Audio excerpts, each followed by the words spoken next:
had some surgery this summer, and I had to spend a lot of time doing nothing. I couldn't use my right hand for a while. And lovely, just sitting in the garden doing nothing. And I was sitting at my table. There's a wall with some plants and flowers like inches away from me.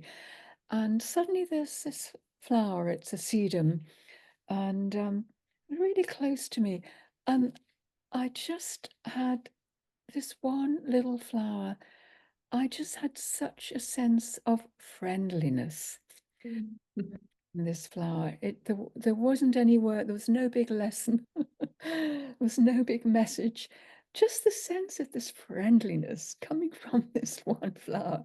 And it really just went right to my heart. I think, oh, I want to be with the details of the world in the way that I can just feel something of the essence of their nonverbal nature. I mean, I give it that word because that's my human interpretation of what I'm experiencing from this flower.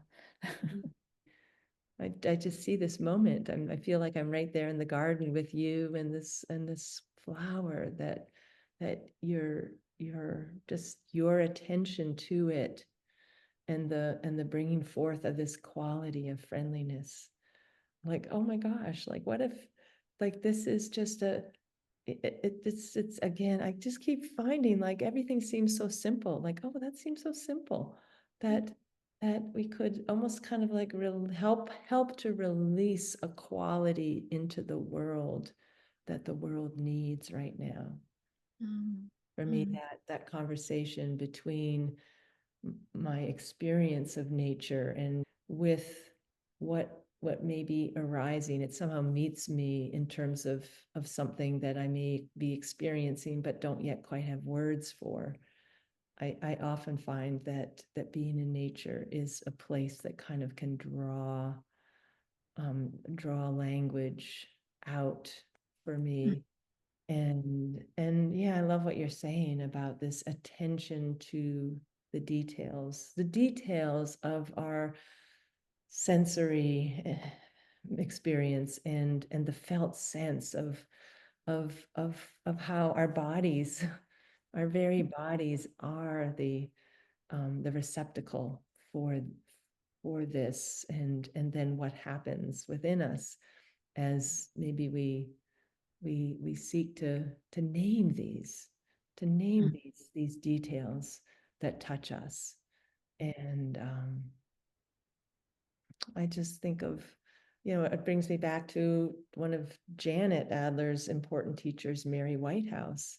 And I think something that she said of all the details, how much they matter, and that it is that out of all that we can't see or know, what's this?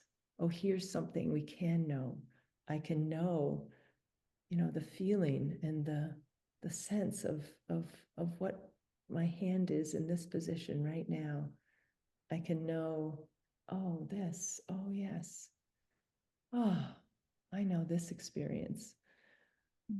And there's something about this bridge between the mystery, the what we might call the spiritual, the unseen, certainly, and just like the small little kernels of of something that we can actually experience, but that is like an opening. It is it opens us to a sense of this largerness.